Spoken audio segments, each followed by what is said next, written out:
Only minutes remained until nightfall sealed all their fates. Cole's heart slammed against his ribs. He was out of time and bullets. 12 hours earlier that morning, at sunrise, the day had begun, innocently enough. Cold light fell on Blackthorn's dirt main street as sunrise brushed the leaning storefronts. Outside his small shop, Cole Turner methodically polished the scope of a long rifle, the metal glinting in the dawn. He inhaled the scent of gun oil and pine from the crates by his door. Market day was starting, and soon the square would brim with wagons and voices. But a sharp cry shattered the morning calm.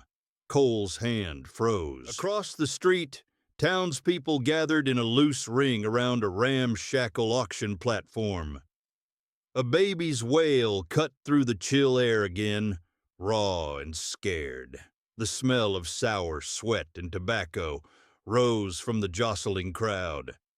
Cole narrowed his eyes and stepped closer, heart thudding. In the center, a burly man in a stained vest held up a swaddled infant like a prize hog. Beside him stood a young woman in a tattered black dress, eyes wild with panic.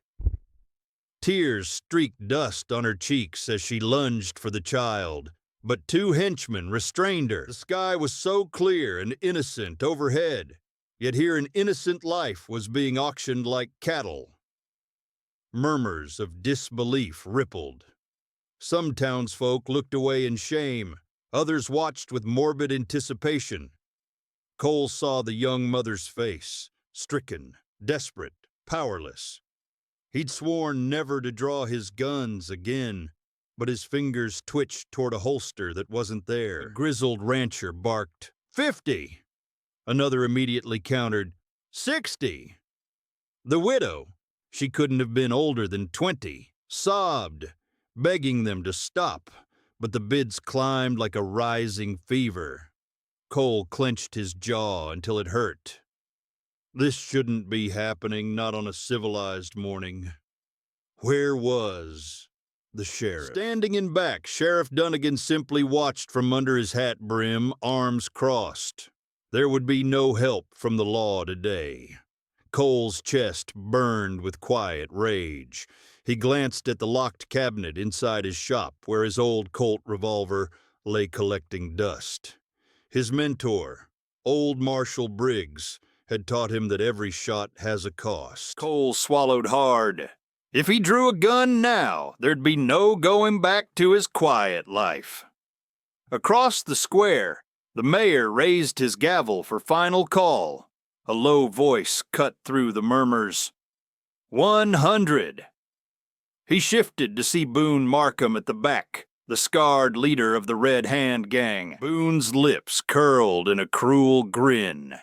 He had just bought himself a baby. The mayor slammed his gavel. "Sold!" Trumbull declared, voice booming with false cheer. The burly henchman shoved the wailing infant into a burlap sack, delivering her to Boone without a shred of humanity.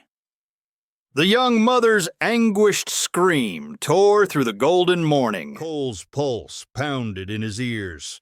Would he really just stand here polishing iron as a baby's future was signed away in blood? Keep watching. This showdown is just getting started. Pandemonium erupted. Nora sprinted after Boone's henchman as he hoisted the burlap bundle toward his boss on horseback. "Give me back my baby," she screamed, voice raw. Boone swung into his saddle with the sack in one fist. Nora clawed at his boot, refusing to let go. Boone's cold eyes narrowed. With a grunt, he lashed out. The back of his hand cracked across Nora's cheek, sending her sprawling in the dust. Gasps rippled through the crowd, but no one dared step forward. Cole was already moving. He lunged toward Nora, just as another figure stepped between her and Boone's raised pistol. Old Marshal Briggs planted himself in the street, shoulders squared. "Not while I draw breath," Briggs growled at Boone, hand hovering over the worn revolver on his hip. For a heartbeat, hope sparked in Nora's tear-filled eyes. Boone gave a bored nod. A henchman leveled a shotgun at Briggs. The boom shattered the last pretense of order. Briggs staggered back, a red bloom spreading on his gray shirt as he crumpled onto the wooden platform. "No!" Cole shouted, skidding to Briggs's side. Screams erupted. Townsfolk scattered in a frenzy of skirts and boots. Boone wheeled his horse and raised an arm high. "Ride out! We got what we came for," he barked. His posse spurred their mounts, hooves thundering on hardpan. Dust swirled with the acrid reek of gunpowder. Cole knelt beside Marshal Briggs. The old man wheezed, face ashen, blood spread beneath him. Briggs gripped Cole's sleeve with a trembling hand. "Son, you know what's right," he rasped. Cole's eyes burned. Briggs coughed, his grasp going limp as his eyes closed. The only law left in Blackthorn lay dying in the dirt. A cold fury built in Cole's chest. Boone's gang was already a distant thunder on the road, baby in hand. Cole stood, muscles coiled. Enough! He bolted for his shop. Inside, he kicked open a locked cabinet and yanked out a gun belt heavy with twin revolvers. The sharp scent of oiled leather and steel filled his lungs as he strapped on his weapons for the first time in years. Through the window, he saw Nora kneeling over Briggs's lifeless body, sobbing. Cole stepped back outside into the settling dust. His polished revolver gleamed in the mid-morning light. He pulled his hat low. The church clock read 8 a.m. 12 hours left until nightfall. Would that be enough time to chase down evil and an innocent child? Cole strode back into the sun-baked street, feeding bullets into his twin revolvers, brass cartridges glinting with each practiced flick of his wrist. Nora stood shakily beside him, wiping blood from her split lip. The townsfolk emerged from doorways, muttering in low voices. Some cast Nora looks of blame. Others warned Cole not to anger Boone's gang further. The bitter taste of scorn and cowardice hung in the air. Sheriff Dunnigan planted himself in Cole's path, thumbs hooked in his belt. His tin star flashed in the harsh light. "Hand over those irons, Turner," he snarled. "I won't have an outlaw like you making things worse." Cole's jaw tightened, but he kept walking. Dunnigan's hand drifted toward his holster. In a blur, Cole drew and fired. The shot cracked the silence and Dunnigan's hat flipped off his head, a smoking bullet hole dead center. The sheriff froze, eyes bulging. Cole's gun was back in its holster before the scorched hat hit the ground. Dunnigan staggered back, hands raised. Power had shifted in an instant. Cole's voice was deadly calm. "I don't need your permission to save an innocent." Dunnigan swallowed and stepped aside. Cole found Nora at his elbow, unsteady but determined. Doc Merrick rushed over, medical bag in hand. As the acrid scent of gunpowder lingered, Merrick quickly dabbed a cloth on Nora's cut. Meeting Cole's eyes, the doctor whispered, "Briggs believed in you. Boone's likely headed for Red Rock Canyon. Ride hard and you might catch them by noon." Cole nodded, gripping the doctor's shoulder gratefully. Merrick pressed a small revolver into Nora's hand. "For protection," he said. Nora's fingers closed around the weapon, her knuckles white. She gave a tearful, fierce nod. Cole let out a sharp whistle. From the livery stable, a black stallion galloped over, saddle ready. Cole gathered the reins and checked his gear quickly.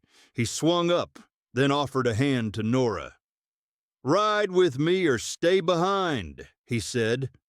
Nora glanced at the empty horizon where her child had been taken.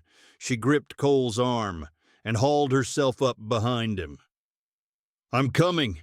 I won't lose my daughter," she whispered, voice raw but resolute. Cole spared one last look at the blood-stained dust where Marshal Briggs had fallen.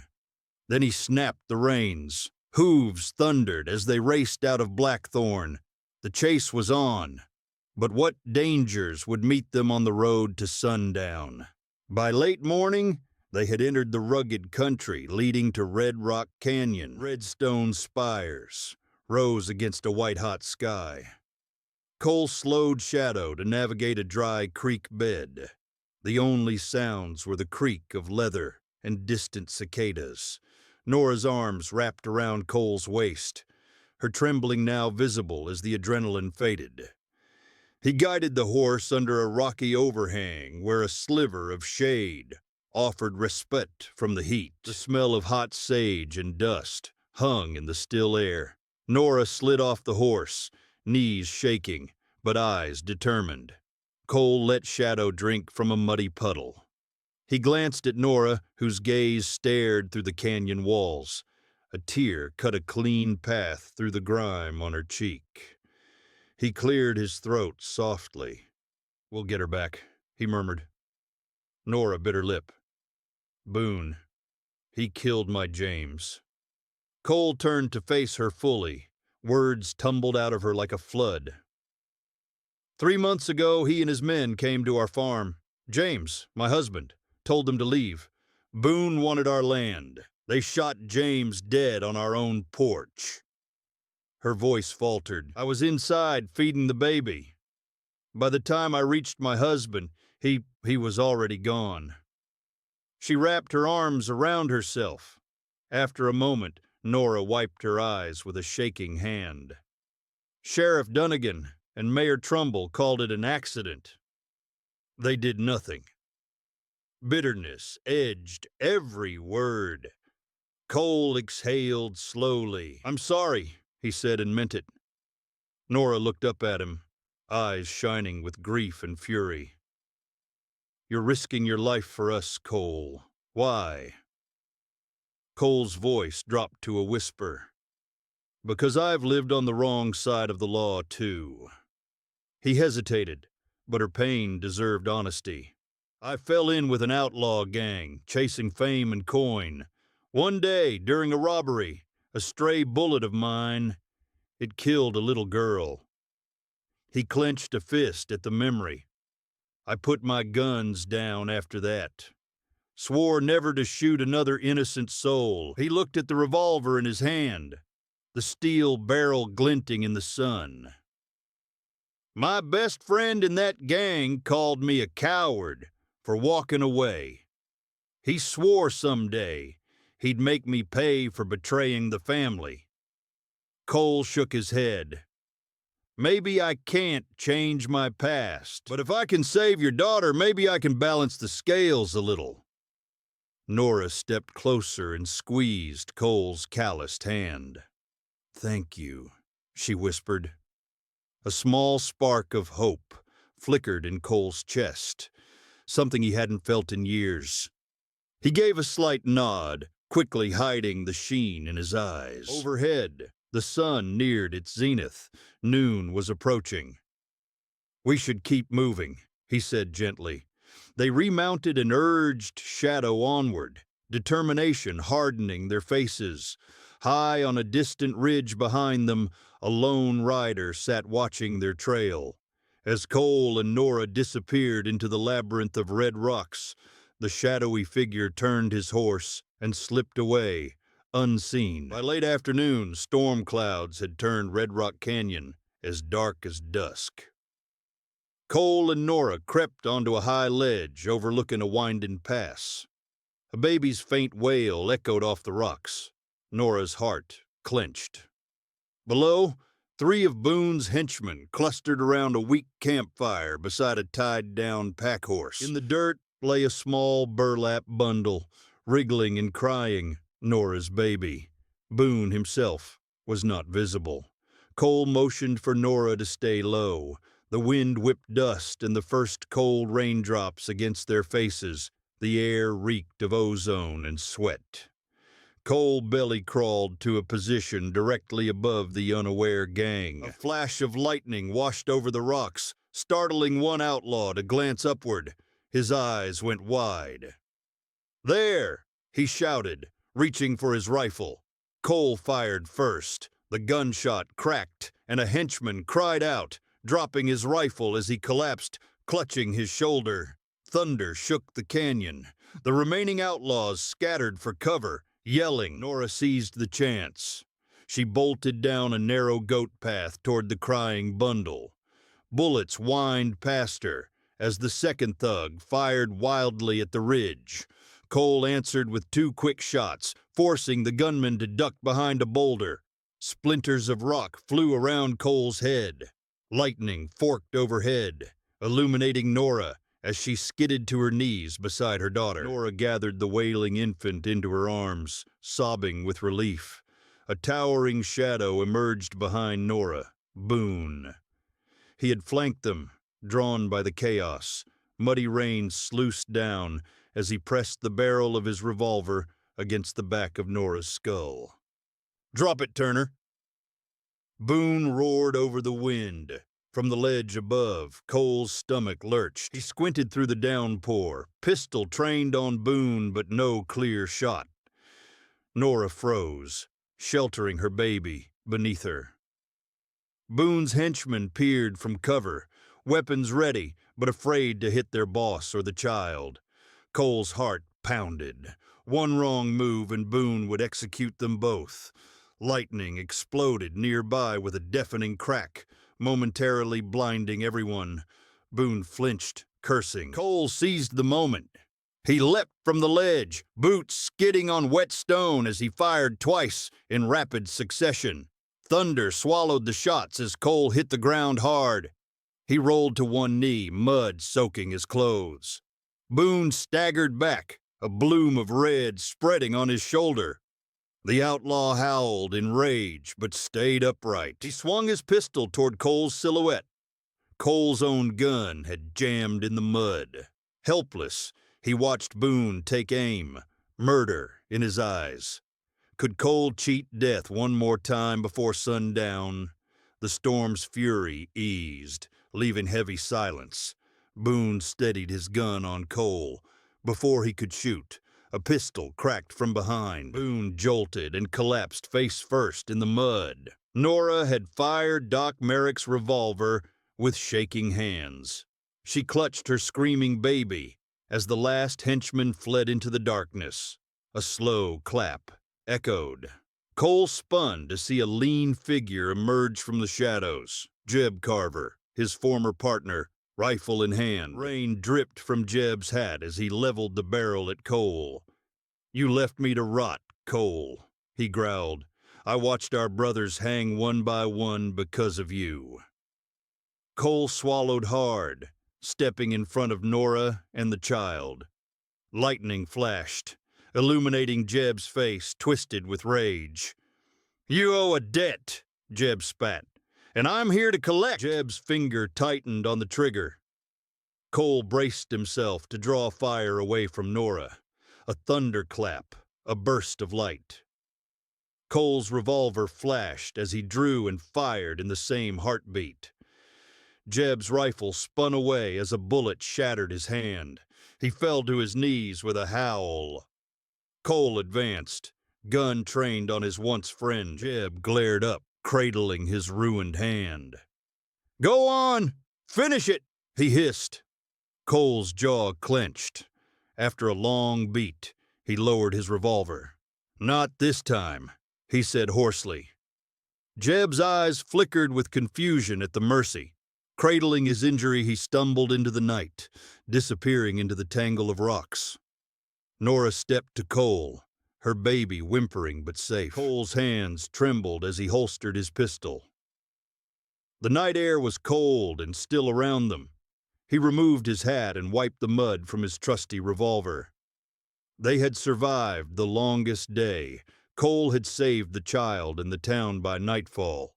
But he knew some battles within himself were far from over. Subscribe and ring that bell for more Wild West tales of redemption,